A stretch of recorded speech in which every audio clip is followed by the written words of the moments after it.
What we started several years ago was over Memorial Day studying one text and doing a little bit of it each year. And so for the first text we chose was His Holiness the Dalai Lama's, what was it, how to see yourself as you really are. Okay, and that took us several years to get through. But it was really good because we went nice and slow and really meditated on everything. And then when we finished that book, then we said, well, what's the next one? And so some people suggested this one, Good Karma, How to Create the Causes of Happiness and Avoid the Causes of Suffering. And so it's a commentary on a poem by Dhammarakshita, who talked about a lot about karma and how karma functions, and it's quite interesting. You know, there's an introductory section, and then he goes into a lot of, if you experience this in your life, this is the kind of action that you've done in a previous life. Yeah, and if you experience that, this was the causal action that you did in a previous life that brought that result. So it's quite interesting to make us think about our own lives and what we experience and trace it back to the self-centered actions that we've done in previous lives, most likely, although maybe in this life too, and see the connection. Yeah, so it works. This text works very well against the mind that always wants to blame others for our problems, because he traces everything back to our own actions. Okay. So it's very good in that way. And it's challenging because we have to break a very strong habit that we have of seeing happiness and suffering as things that are external to us. The causes of happiness and suffering are external. Yeah. And so trying to arrange our lives to have this and to not have that. And this book just breaks that down. It's like, sorry, you can try all you want to blame others for your problems, but it doesn't help you. It doesn't solve your problem. So the way to solve the problem is to transform our own mind. Okay, so that's the first, a big chunk of the book. And then the latter part of the book also says if you want to experience these kind of results, then these are the kind of causes to create. Okay.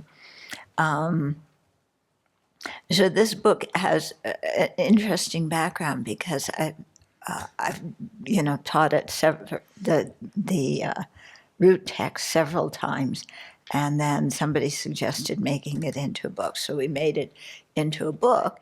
This book personally had a very, not the book, but the root text had a very strong impact on me when I first began practicing the Dharma, and it really shook me, and it was very good that happened early on in the practice because it got me going in the right direction.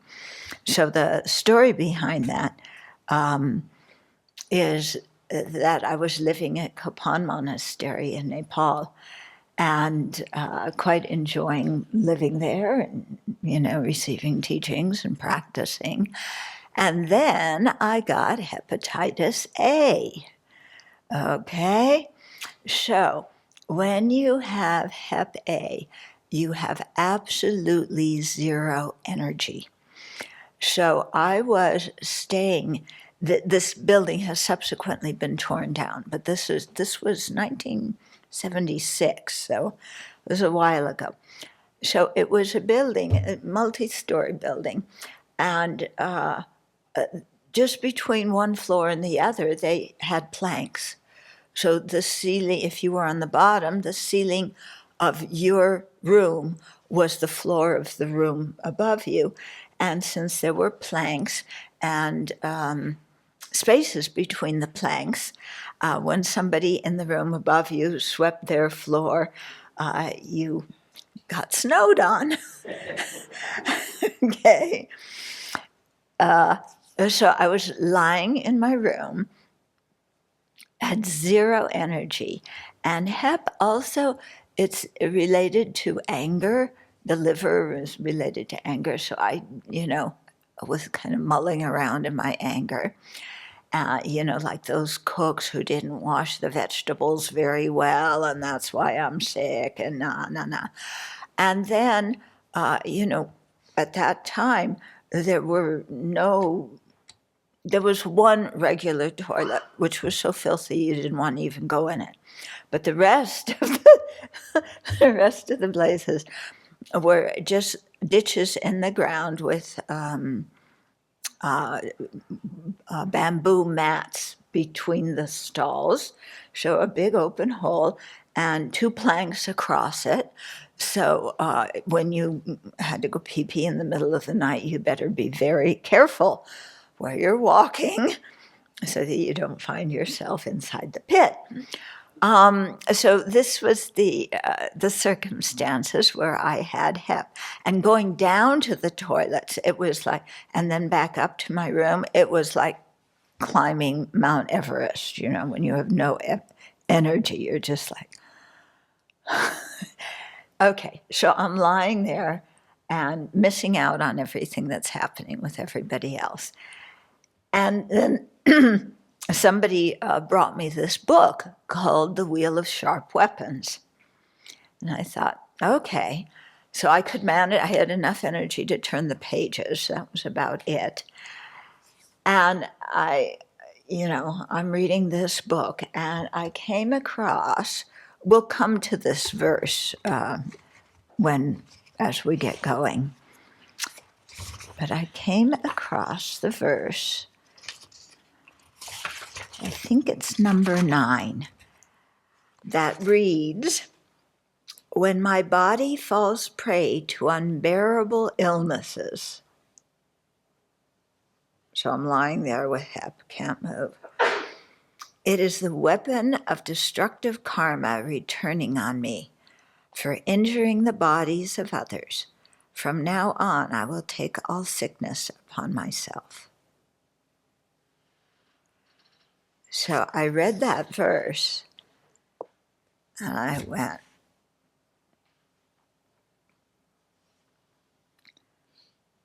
okay, my illness is not the fault of the cooks. Yeah, my illness, it's the weapon of destructive karma returning upon me. So karma has like this boomerang effect. So what was the causal energy I put out? Injuring the body of others. So what ripens on me as a ripening of that karma? Unbearable illnesses. So before that, I was very new in the Dharma, and I always had the feeling I should practice Dharma. That mind of should. Yeah, I should do this. I should purify. I should create virtue. I should. Okay. When I read that verse and really thought about its meaning in terms of my sickness and my situation at that time, it changed from I should practice Dharma to I want to practice Dharma. So my whole attitude shifted because it was no longer an issue of should. It was, if I want to be happy, I have to clean up my act. And that is by practicing the Buddha's teachings. So it was like, I want to do this. So that was a big shift. And like I said, I'm very glad that it happened early on in my practice. I think that was very helpful. to get across to my thick skull the real purpose of what we're doing when we're learning the Buddhist teachings. So when people suggested that we use this book as the text to go through, I said sure, and so last year, I think, was the first year we started it, and we got through a few verses, and so we're going to pick up from where we left off. If you have the book and weren't here last year, or if you were here last year but you've forgotten what you heard since then, okay, then reading, okay, chapter 1 is about the motivation for the book, and then chapter 2, The World We Swim In, is about the Buddhist worldview. And we got partway through that chapter. Okay. No, we actually finished that chapter. And we were in chapter 3, Brave Peacocks and Cowardly Crows. Okay. So this is the beginning of the actual text here. Yeah. And he starts out with talking about crows and peacocks, and peacocks they can go wherever there's poisonous plants, and they eat poisonous plants, and it makes their feathers even brighter. It makes them more beautiful, okay? But crows, if they eat those same poisonous plants, die, okay? So the analogy that he's making here is bodhisattvas who have spontaneous bodhicitta. Whenever they see any sentient being, their wish is, may I attain awakening to be able to lead this being to awakening as well. And so they're like the peacocks. So even if they do things that may appear, the action may appear negative because of the purity of their motivation, it isn't negative. But if crows eat the poisonous plants, if we ordinary beings, are puffed up and think that we're like the bodhisattvas and try and do those same actions, then we're like the crows who eat poisonous plants and die. Okay, we won't physically die, but we create a ton of destructive karma. So that's what he was talking about in the book before we stopped last year. Okay, so if my recollection is that we're on page 32, verse 5. Okay, so come back to your breath. Let the mind relax.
So in this world, and especially in our country at this time, when there is so much very overt pain and misery and suffering with the school shootings and the shootings in supermarkets, let us remember that this is the basic cause of all of this is ignorance. And although other people may be doing things that make the headlines in the news, we too have ignorance in our own mind stream and create destructive actions.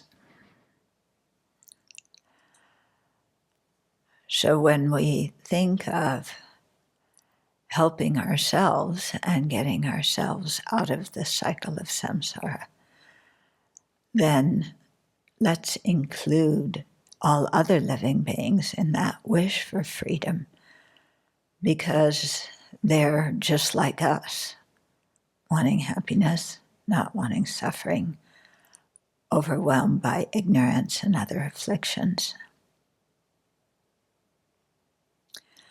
And so in that way, our spiritual practice is motivated by a wish to actively contribute to the welfare of all living beings. And in order to do that effectively, cultivating the wisdom, compassion, and skillful means to be able to do that.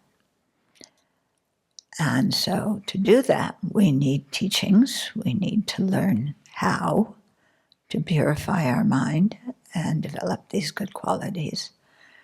And so for that reason, we're here sharing the Buddha Dharma this weekend. So make that your motivation.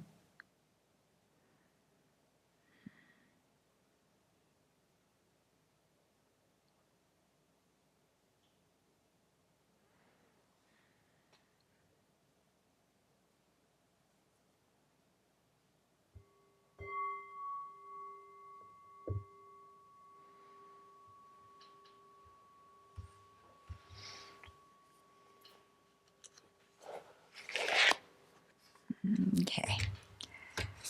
So I'll start reading from verse 5, in the hopes that before you came, you read the previous part or you listened to the tapes from last year. But if you haven't, you'll catch on fairly soon. And by that time, the weekend will be over. No. Okay, so verse 5 says, "Therefore, the peacock-like heroes must convert afflictions that resemble a jungle of poisons into an elixir and enter the jungle of cyclic existence, embracing the afflictions. Embracing the afflictions, heroes must destroy their poison." Okay, so the peacock-like heroes, the bodhisattvas, those beings who have that very strong spontaneous aspiration to attain full awakening for the benefit of all beings. So remember, they're like the peacocks who can do things that we ordinary beings cannot, just as the peacocks can eat poison, whereas the crows cannot. Okay, so these heroes must convert afflictions that resemble a jungle of poisons into an elixir and enter the jungle of cyclic existence. So they must, cyclic existence is like a jungle of poisons, cyclic existence is not the external world. Cyclic existence is our body and mind that come about due to afflictions and karma. Okay, and so, we, as the bodhisattvas, their aim is so strongly to be of benefit to others that they are willing to, at least temporarily, forego their own awakening in order to be of benefit to sentient beings in samsara. Okay? And so they embrace the afflictions, yeah, but destroy their poison. And so in that way they can use the energy from the afflictions to do something good. And we'll get into how that happens. So Arya Bodhisattvas, Aryas are those who have realized the nature of reality, emptiness, directly. Okay? So Arya Bodhisattvas enter the jungle of cyclic existence and transform poisonous attachment so that it can become an aid to accessing the subtlest level of consciousness. The idea being, with the subtlest level of consciousness, then using that to realize the nature of reality, the emptiness of true existence. So with that very refined mind, they then meditate on the nature of reality and use that realization to uproot all afflictions and their seeds so that they are forever gone.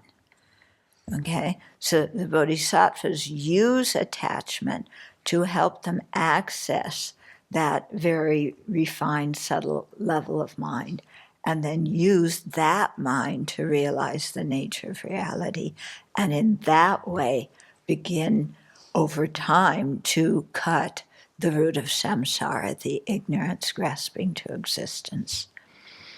So penicillin is actually a poison that, when taken in appropriate ways, becomes a medicine that cures diseases.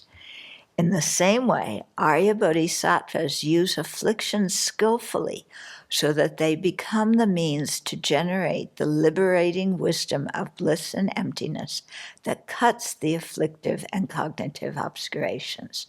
That's talking about how the Arya Bodhisattvas can transform the power of attachment and making it something that helps them on the path.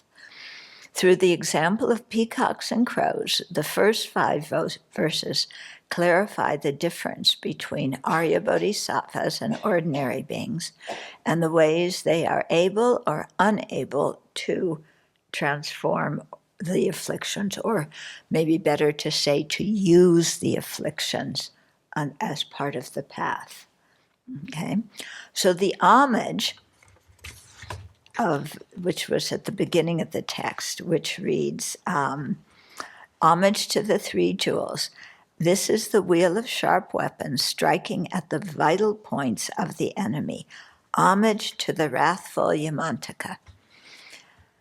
Okay, so Yamantaka is one of the wrathful or very fierce-looking deities. He's really fierce, yeah. But we have to remember that his nature is compassion and wisdom. Yeah, we usually respond to fierce-looking things with fear and run away.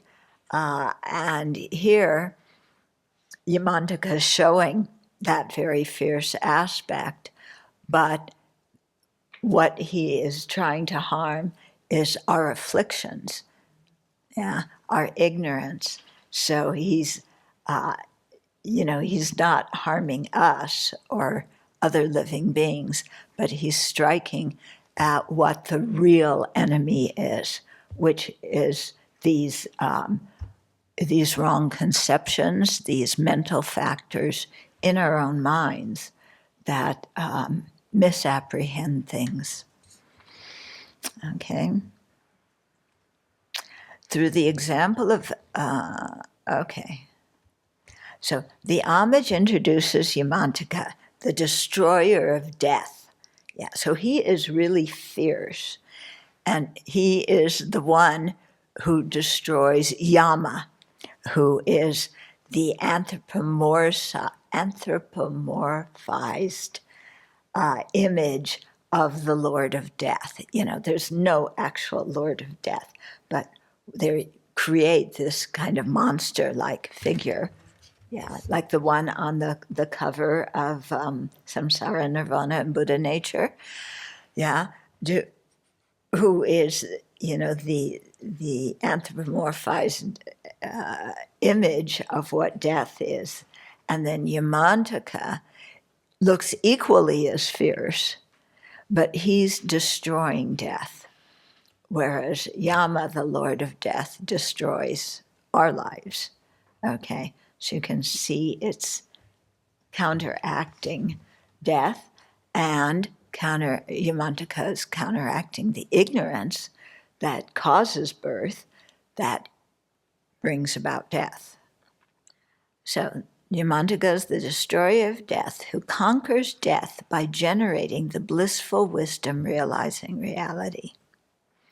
Yamantaka's appearance is of terrifying wrath, while his nature is compassion and wisdom, love and tolerance. Yeah. So this is very helpful to us to change, because like I said, we have this thing of we see here, there's a monster and we react in fear and terror.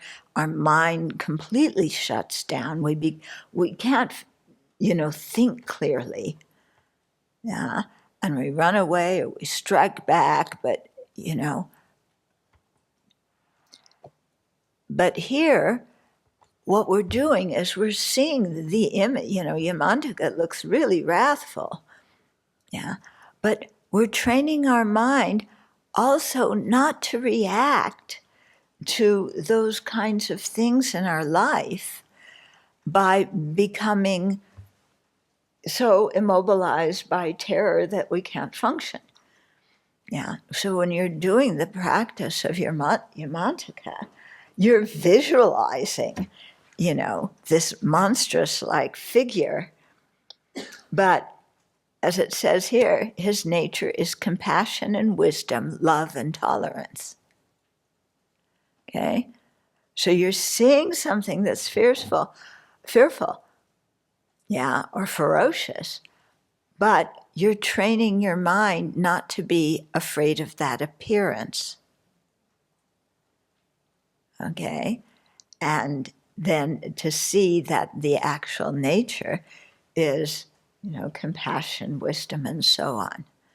Is that making some sense to you? Yeah.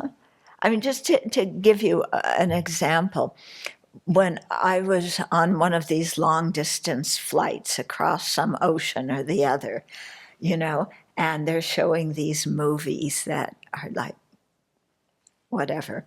So I would always turn the sound off, but the screen's right in front of you, so you have to see something.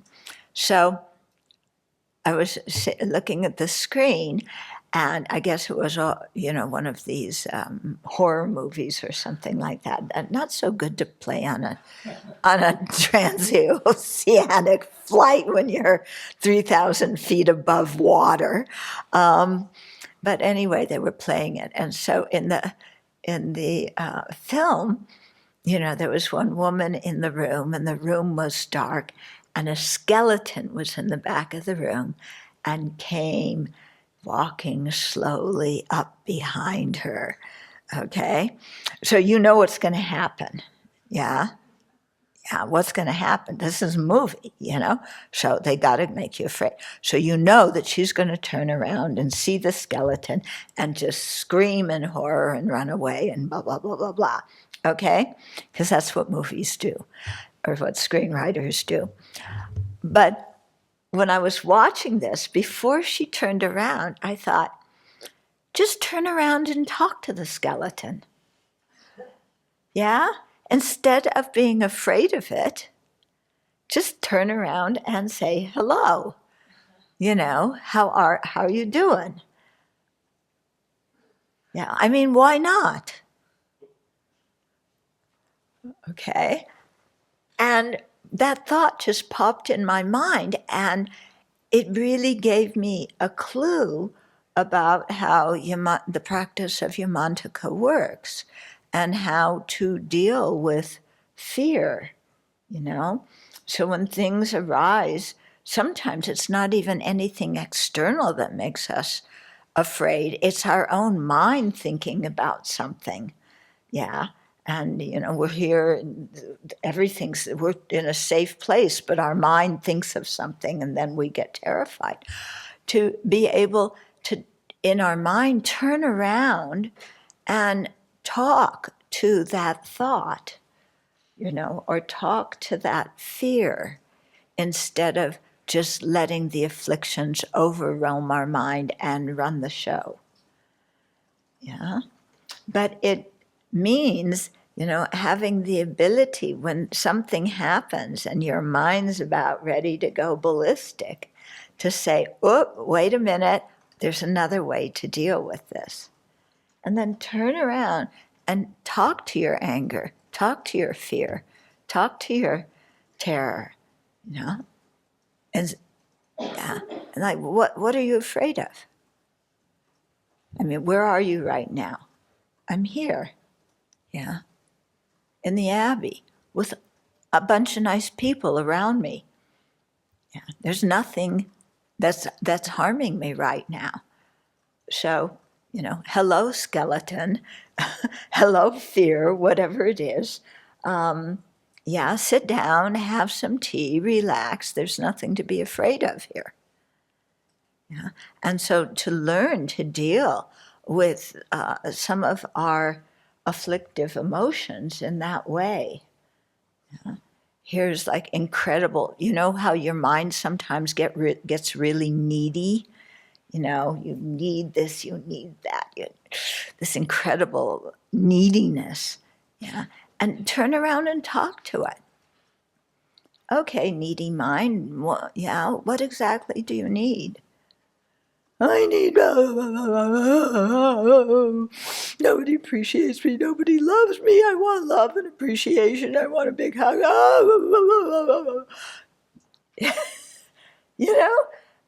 And you just say, okay, yeah, that's good.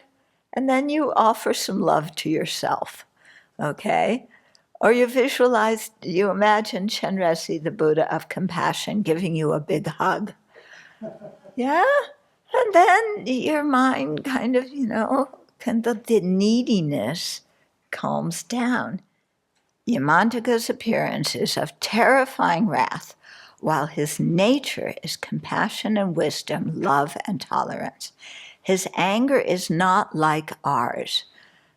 Our anger is based on self-centeredness and self-grasping ignorance.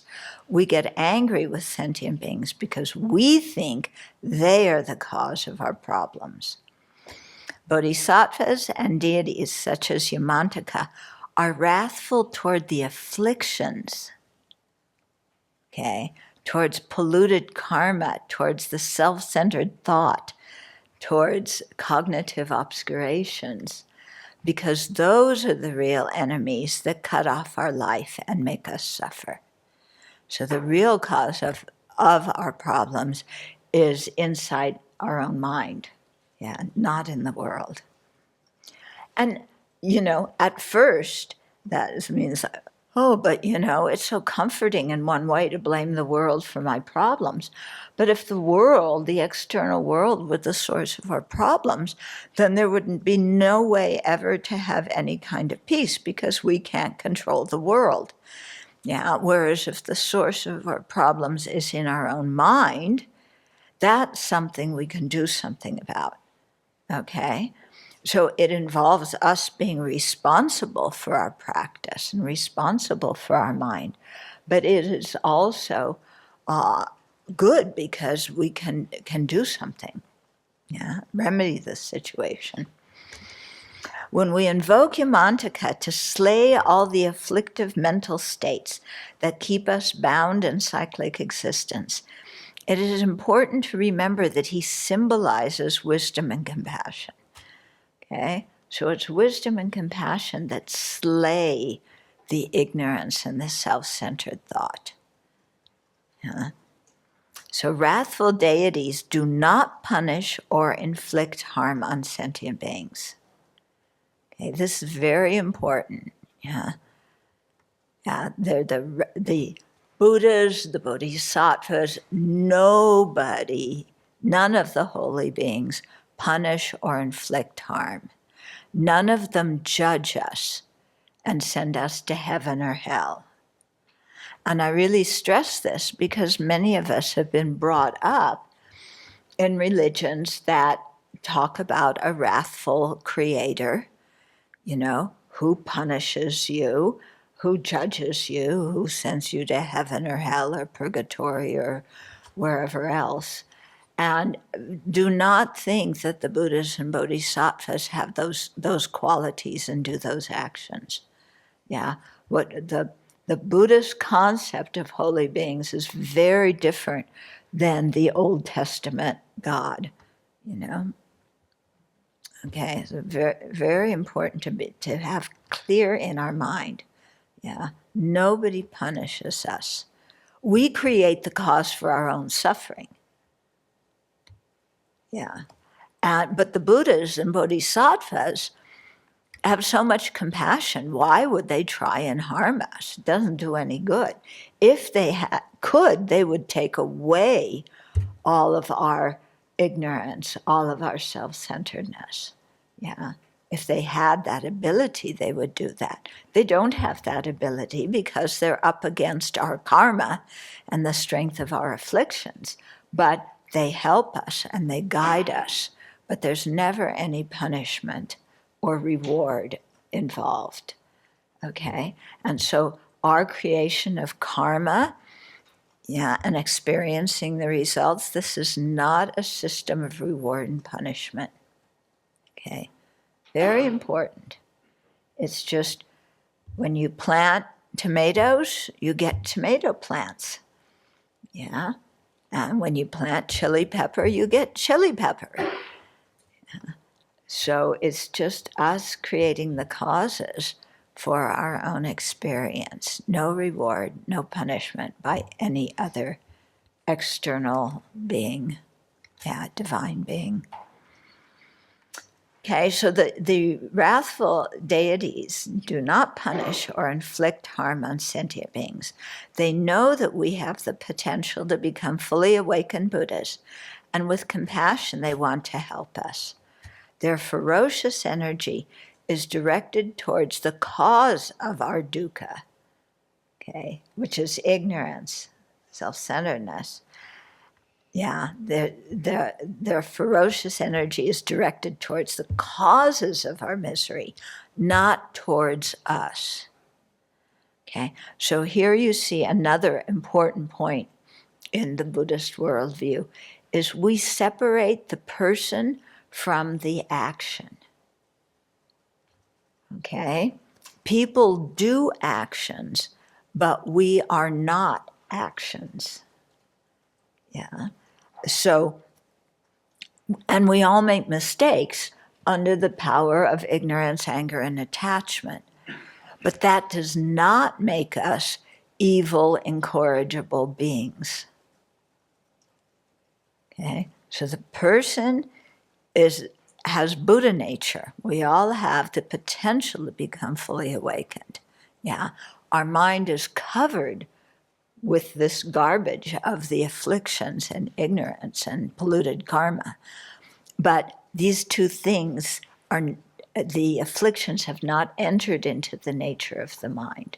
And our actions, our negative actions done, motivated by afflictions, are not who we are. They are not permanent things in our mind. They can be overcome, because they're based on ignorance. So as soon as you generate the wisdom that overcomes the ignorance, then the attachment, the jealousy, the arrogance, and so forth that grow out of ignorance also cease. So we separate these things out. And this is very important for how we look at ourselves and how we look at others. If we think we are our actions, then that's when we get very down on ourselves and self-critical. And we talked about this yesterday, and that becomes a huge obstacle on the path, our spiritual path. when we can see that the afflictions are one thing and we as a person are another thing, the afflictions can be overcome and eradicated by wisdom. Okay, they are not who we are. Then we have more confidence in ourselves and we actually engage in the path to go about counteracting the afflictions. Okay, is that making some sense to you? It also, when we can see afflictions and actions are as different from the person. Okay, so it not only regarding ourselves prevents us from falling into a pit of self-hatred, and self-criticism, but it also is a key element in helping us to have love and compassion for other living beings. So we see, with these two recent shootings, the one in Buffalo, the one in Texas, lots of people are saying it's evil that did that. These beings who did these are evil. The beings who did these are two 18-year-old kids who were able to buy assault weapons legally. I won't get on my soapbox about that, but you can imagine what I want to say.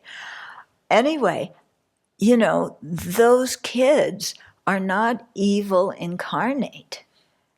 They are confused, suffering sentient beings who, because of the actions they just did, are likely to have really horrible rebirths unless they are able to purify the karma that they created. But can we look at them and see them with compassion? To realize that they don't have an evil nature that is inherently who they are, that they have the possibility to become fully enlightened beings. Because we've got to train our mind to see people like that. Otherwise, our judgmental mind just goes crazy, and we judge everybody and say, this one did this, and that one did that one, and this one's evil, and this one's bad. And then, who remains? Who's the one good one? Me. But then we look at ourselves and say, oh, but I'm rotten too. And then you just kind of give up on life because everything's rotten. And that's a totally distorted view that has nothing to do with reality. Okay? Because actions and people are different. Afflictions and the pure nature of the mind are different. Okay? So, and again, I really stress this because there's certain things in our culture that we hear again and again and again that give us the wrong idea.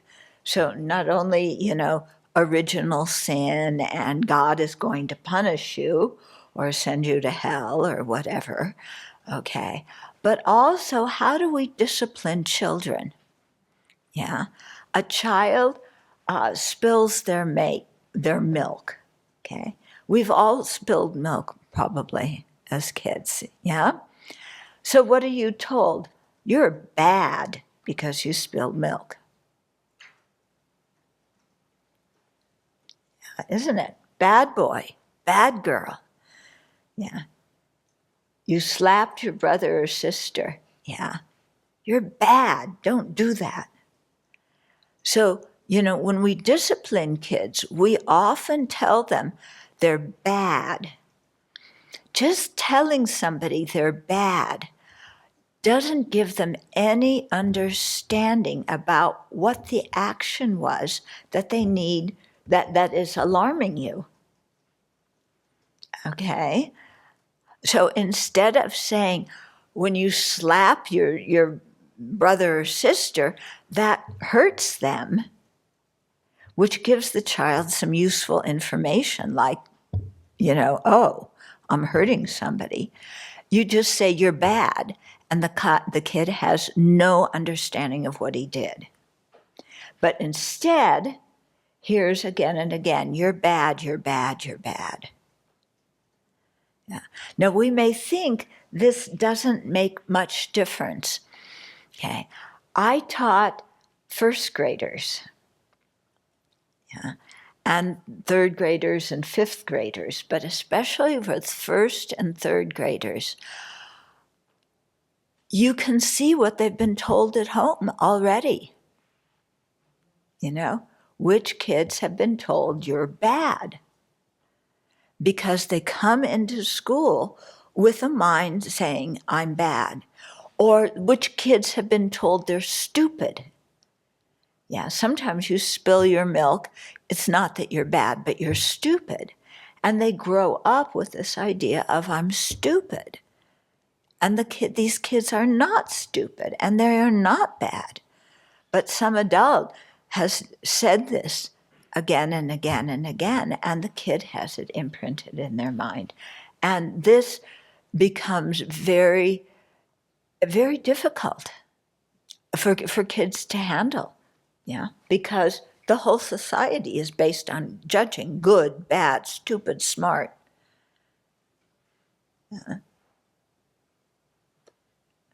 How often do little kids say, you are a worthwhile human being? Yeah, you have amazing potential to do good in this world. At the most, you're taught you have amazing potential to make a lot of money. Okay, we're not talking about that. Yeah, doesn't matter. Money doesn't bring happiness. But, do kids hear, you have a lot of potential to really bring goodness in this world? Or do they hear, you're stupid, you're bad? Okay.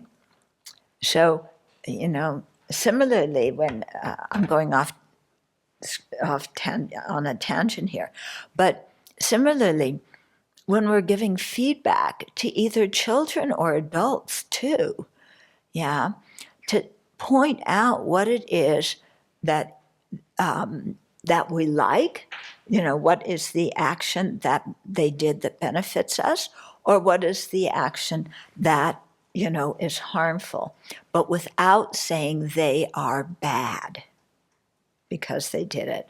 And similarly, making it a practice to point out to kids and to adults too what they do that is beneficial. Yeah. So maybe your kid cleans their room. Yeah. And instead of saying, oh, you're very good, which again gives the child no useful information about what they did. Yeah, they're just good for some reason that they don't understand. If you say, you cleaned up your room and I really appreciate it because now I can walk in there without tripping on anything, that gives the kids some useful information. Yeah. Similarly, when you're having a quarrel with a dear one, because those are the people we quarrel with the most usually. It's the people that we're the closest to. Yeah. And the people we say the most horrible things to are usually the people we love the most. Yeah. Isn't that crazy? Yeah. But it's true. So, instead of just, you are this, you are that, you are passive aggressive, you are, schizophrenic, you are. Okay. Which again, it doesn't give anybody any useful information. Yeah. To say something like, I feel hurt and I need to be heard instead of you are, okay, or you do. And similarly, telling people the things they do that you really appreciate. Yeah. You might think, well, we only do that with children to build up kids' self-esteem. But hey, adults need good feedback too. Yeah. And you cleaned up the area around the coffee machine at work. Yeah, thank you. I appreciate that. Or, around the Abbey. Yeah. Oh, somebody else wasn't able to be on dishes at lunch, and you volunteered to take their place. Thank you. You know, just things, it's like just normal daily things where we can really point out to people what they do that is beneficial to others. And we start out with small things and then, build up on that. But that should be part of our Dharma practice, pointing out to others what they do well. Yeah? And somehow reining in this incredible, critical, judgmental, complaining mind. Yeah. Anybody here have critical, judgmental, complaining mind? Anybody have some problem with that? Mm-hmm. Yeah. When you're critical and judgmental and blaming, are you happy? No. You're miserable. And yet, we keep doing it because then it means other people are responsible for our pain, so we're just innocent victims. And being innocent victims, then we have no responsibility. But you're an innocent victim, then what do? You're completely stuck. Yeah. If we create a victim mentality and we are victims of others' actions, then there's no way we'll ever be happy because we cannot control other people. Yeah. So if we just go around thinking, this the whole world's mean to me and this person criticizes me and that one doesn't see my good qualities and this, there's this problem and that problem and I'm discriminated against, and we make identities of that, yeah, then we're miserable. Mm-hmm. It doesn't mean that we stay silent when there's injustice in society. We've got to speak up. Yeah, but speaking up against injustice is very different than making ourselves into a victim. Because when we make ourselves into a victim, we are giving up our own power.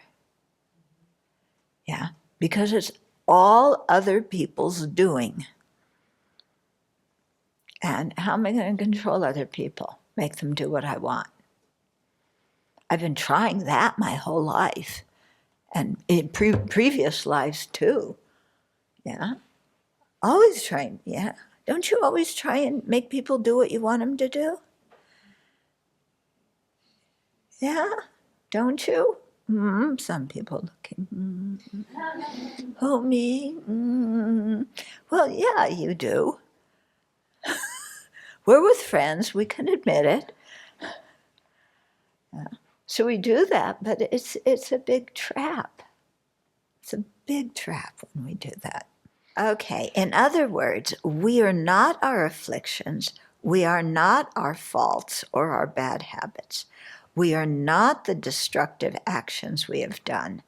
None of these things exist inherently in us, and they can be separated from us. Understanding this opens our mind to the possibility of change and the confidence to make these changes. In addition, it allows us to view others in a more open way. No one is inherently evil or beyond hope. Yeah.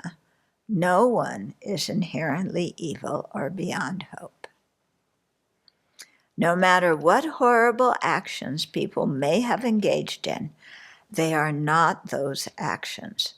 Those actions can be purified, and the people who did them still have the Buddha nature. Okay, then the next verse is, spur us to awaken our courage to confront the enemies of self-grasping ignorance and self-centered thought. Okay, so verse 6. From now on, I will distance myself from this demon, self-grasping, that makes me wander helplessly, and its emissary, self-centeredness, that seeks only selfish happiness and prosperity. I will joyfully embrace hardship for the sake of others. Okay, so from now on, I will distance myself from this demon. Okay. One time I gave a talk in a high school, and afterwards a kid came up to me and he said, "Do Buddhists believe in the devil?" Yeah, so you already know what kind of background he came from. Okay, that was his major question. Do Buddhists believe in the devil? And I said, no, we don't think of the devil as some kind of external being who's harming us. But I didn't get into self-grasping because he didn't understand that. So I said, but our selfish mind that thinks only about our own welfare, we can call that a devil because that harms us and it harms others. You know? So a very different meaning of devil or demon. Mm-hmm.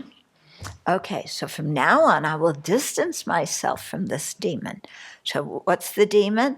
The self-grasping ignorance. Yeah, why is it a demon? It makes me wander helplessly in samsara. Okay, so based on ignorance, I have mental afflictions, okay, carelessness, confusion, attachment, greed, rage, yeah, jealousy, hatred. Yeah. So all these kind of afflictions motivate actions, harmful actions that create the karma that what's left from the karma is like a seed or some kind of imprint, and then that ripens and influences what we're born as, what experiences we have, and so on. Okay, so self-grasping ignorance is at the root of the whole thing. Okay, so that's the demon, and it has a whole network behind it. Okay, so its emissary is the self-centered mind. Yeah. So what does the self-centered mind do? It seeks only selfish happiness and prosperity. So it's the mind that says, my happiness is more important than everybody else's. My suffering hurts more than everybody else's and should be removed immediately. Okay. It's the mind that says, I am the center of the universe, and the problem with the universe is it doesn't recognize that I am its center. Yeah. If people recognize that I was really the center of the universe, then they would behave properly and I would be happy. So that's the self-centered mind, isn't it? Yeah. There's like how many gazillions of beings in this universe? But I'm the most important one. Yeah, hey, look, everybody, take care of me first. Okay, so that's the emissary of the self-grasping. And so we will distance ourselves from that demon and its emissary, and instead joyfully embrace hardship for the sake of others. So it was fine until we got to the last line. I will joyfully embrace hardship for the sake of others. Oh yes, I will give up my self-grasping, I will give up my selfishness, but I will not embrace hardship for the sake of others. Did we really give up our self-grasping and our selfishness? I'm still the center of the universe because I'm not going to take on the hardship for your benefit, buddy. You know, I'm not doing that. It's your responsibility. That's when we have tough love. Yeah, I have tough love. You know, you made your bed. You lie in it. Yeah. So I'm not taking on hardship for you. But what's the Buddha telling us here? Yeah. I will joyfully, important word, joyfully embrace hardship for the sake of others. Why in the world would we do that? Okay. Well, when we think about it, as we've done so far in our motivation today, yeah, others want happiness and not suffering just as strongly as we do. Okay. Their suffering is not any less important to alleviate than mine. Yeah, suffering is suffering. It doesn't matter whose it is. We should do something about it. And in addition, others have been kind to me because my whole life depends on other living beings. Yeah. So we think that we are independent entities, and especially you're an American, you pick yourself up by your own bootstraps. Yeah, forget the fact that a lot of people don't have boots. But you're supposed to pick yourself up by your own bootstraps. Even somebody that has boots, how do you pick yourself up by your own bootstraps? Yeah? Okay. So we think of ourselves as independent beings who can do this, but in actual fact, we're completely dependent on everybody else in society. So everything we know, everything we have, comes about through the efforts of others. Yeah. When we were born, if you think you have financial problems now because of the economy, when you were born broke. Okay? We were all born broke. No money. We own no property. We didn't own anything. Yeah, we just came out. Here I am. Take care of me. And other beings took care of us. Yeah, we were infants. We could not take care of ourselves. We couldn't feed ourselves. We couldn't roll over. We couldn't put a blanket on when we were cold or take the blanket off when we were hot. We couldn't lift a bottle to our own mouth to be able to drink. We were 100% dependent on other living beings. Yeah. And they came through for us. They didn't abandon us. Yeah, they kept us alive. And what did we do in return? We cried in the middle of the night so that they had to get up and feed us. We peed and pooped in our diapers and they had to change us. Yeah, we spit up all over them. Yeah, especially in front of other people. And we spit up on their guests. Yeah, oh, what an adorable baby. Let me hold your baby. And they held us and we went, yeah, that's how we reciprocated the kindness. Yeah, and they didn't give up on us. And they kept us alive. All the times when we stuck things in electric or were about to stick things in electric plugs. Yeah. All the times when we were choking because we were eating Legos or blocks or something, all those times when we almost killed ourselves, they came in and they took care of us and kept us alive.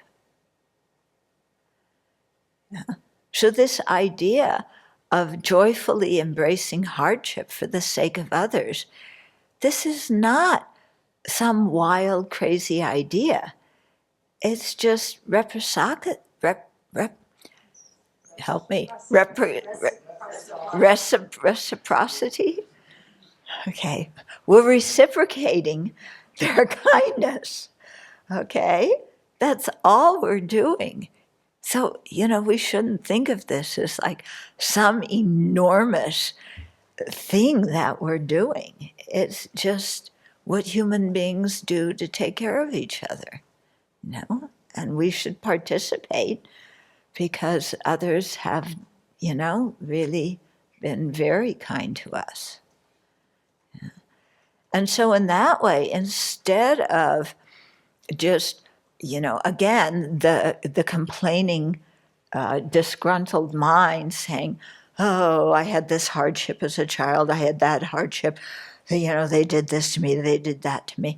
Learning to look back, and yes, we had hardships, but look at the immeasurable kindness we received as kids.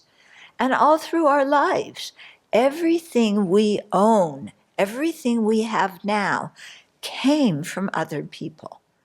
So we were born broke, totally broke, and everything we've ever had or used our entire life came because of the efforts of other people. Yeah. So aren't we the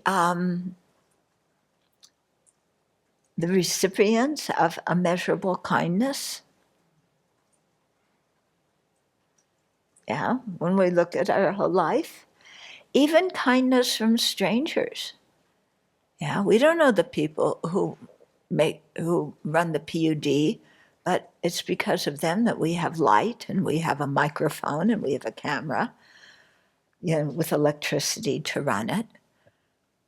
But we don't know who those people are, but we benefit from what they do. Okay, so when we see ourselves as the recipient of immeasurable kindness, then the idea of joyfully embracing hardship for the sake of others, it doesn't become some crazy idea. Yeah. And you see that, this actually happens a lot in life.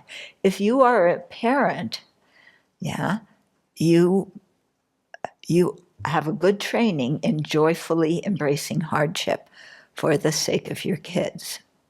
Yeah, your kids cry in the middle of the night and they want to be fed. You don't say, shut up, I'm sleeping. You may be exhausted, but you get up and feed your child. Yeah. Your child's sick, they have a cold, they have an ear infection, who knows what. Yeah. As a parent, you stay and you take care of your child. And you do it happily because you love that kid. So this is not a revolutionary idea, and others have done it for us.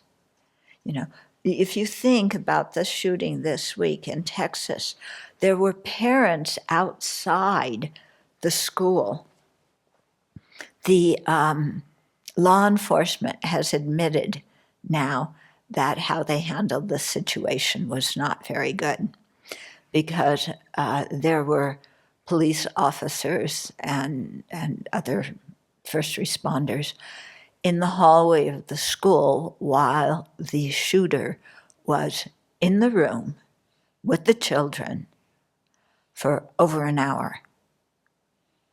And they did not go in and stop the shooter. He wasn't shooting the entire time, but he was there with the kids who were getting traumatized moment by moment. Okay. And the parents, there were parents outside, and they said to the police, let us go in and save our children. I mean, that's the way they felt about their kids. And one mother jumped the fence, to go in. They handcuffed her. Yeah. But she said, I just want to go and take care, rescue my child. And one father was out there and said, give me the vest and your weapon. I'm going to go in there and save those kids, because the police were just hanging out. Yeah. So this a way of, being kind and willing to bear hardship for the benefit of others, it's quite evident in human beings. It's quite evident in all the species. And yet we have this really wrong idea that we are independent entities that don't need anybody. Yeah. Our way of thinking is really screwed up, isn't it? Yeah. So soon, actually, I saw a couple of days ago the first little chicks. Actually, I didn't see the little chicks. Mama turkey was there. I heard the little chicks, but they were covered by, brambles and things like that. So I saw the twigs move, but they were so little I couldn't see them. But they will be coming out soon. Yeah. And you watch the way Mama Turkey takes care of her little chicks. Yeah. Nobody told her to. There's no laws, that's saying, against chick neglect. Yeah. And these chicks, yeah, I mean, you think one kid is a pain in the neck? Oh, excuse me. If one kid is a joy and sometimes a pain in the neck, imagine you have 11 or 12 little ones running around, all going in different directions, and you're trying to protect them from harm. Yeah. And you watch with the little chicks. There's some real obedient little chicks who stay with Mama. And then, there's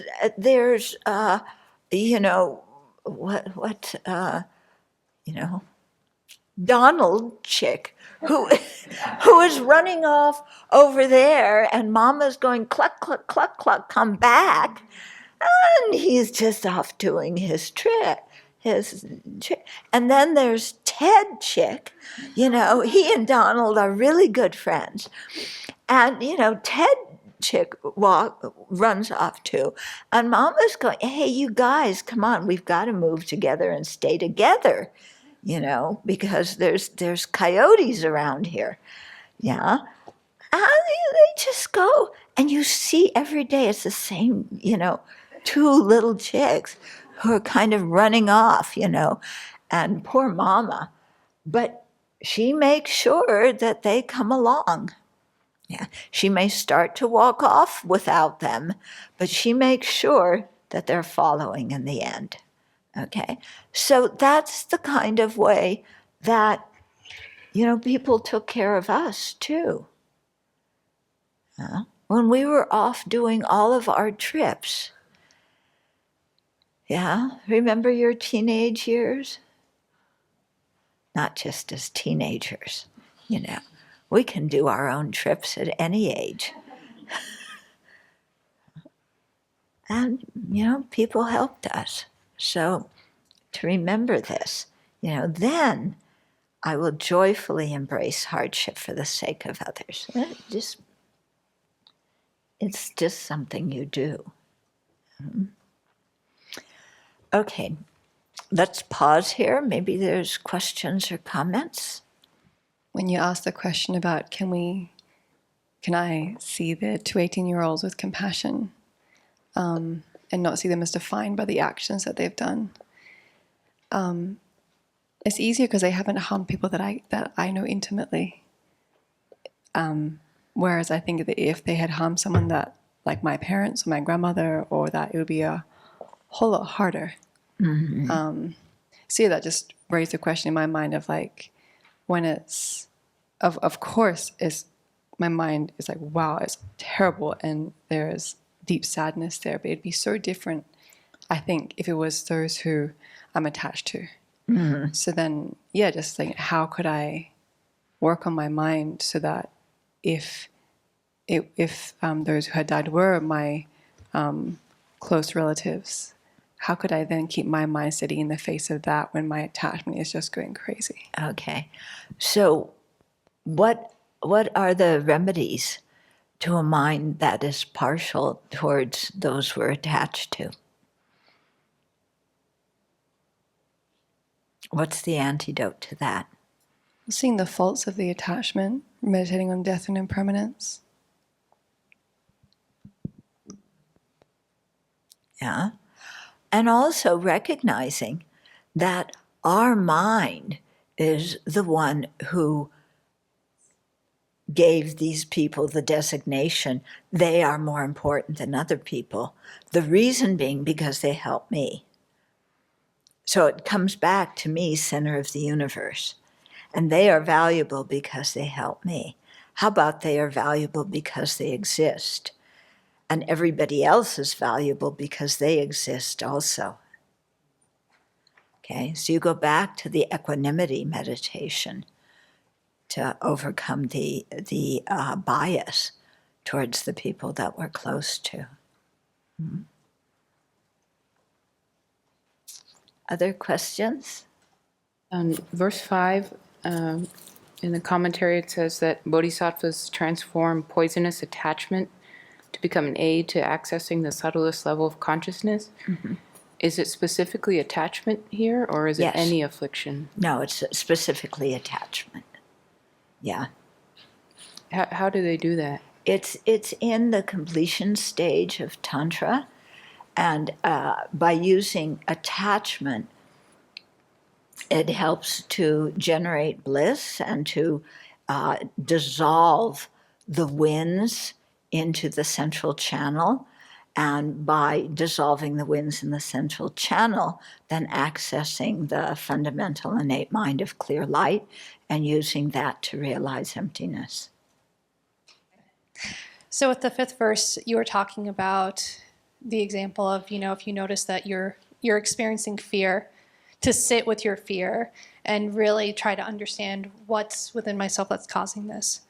And so thinking through that, if I were in a situation, for example, where it's dark outside and I get scared because a rabbit makes a sudden movement, that's a very different, response, fear response, to using the example of the war in Ukraine, where I'm in a bomb shelter and bombs are falling on me.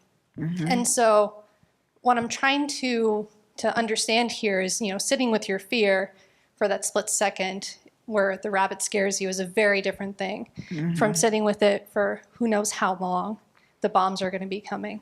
And once the bombs are gone, well, then what happens? So I was wondering if you could unpack that a little bit. Yeah.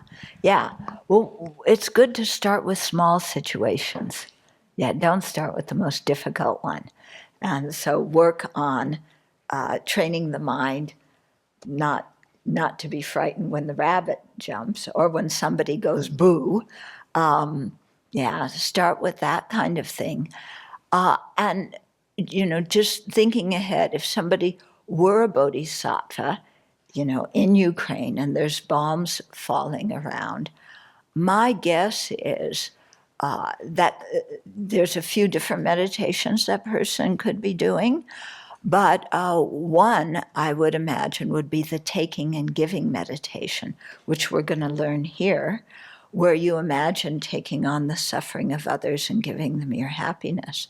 And so in that kind of situation, when you think of the karma that these young kids flying the airplanes and dropping the bombs, what the karma that they're creating, which is going to produce horrible, horrible rebirths for them, and generating compassion for them because they're in that situation now where they have to fly those missions, and having compassion for them and for being in that situation now and for the fact that they'll be experiencing pain in future lives. Yeah. And so putting the mind, the attention of the mind on the situation of the other person. Yeah, because that's what happens with fear, with any of the afflictive emotions, is it's all the attention is on me. Yeah, and in any situation, believe it or not, there's more than me. Yeah, there's other people who have experiences and feelings and so on. And so to broaden the mind to think of that. Yeah. So this is why it requires training, and why you have to be, train your mind to try and be like a brave peacock, and learn to deal with these things. Mm-hmm. Yeah, so it's very much this. That's why this genre of teaching is called mind training. Someone online is asking, regarding you getting Hep A, is it not a contributing factor that the vegetables were not properly prepared?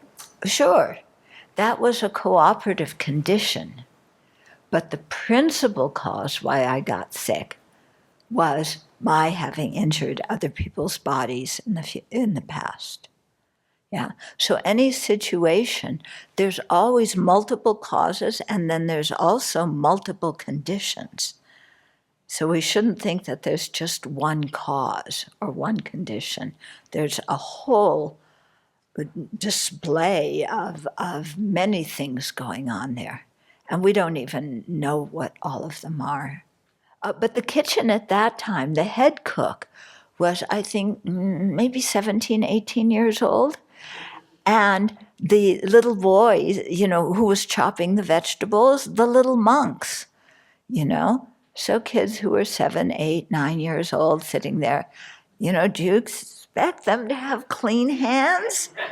Yeah, fat chance. And so they're cutting the carrots and everything, and, I got sick. Yeah. But the principal cause was my own karma.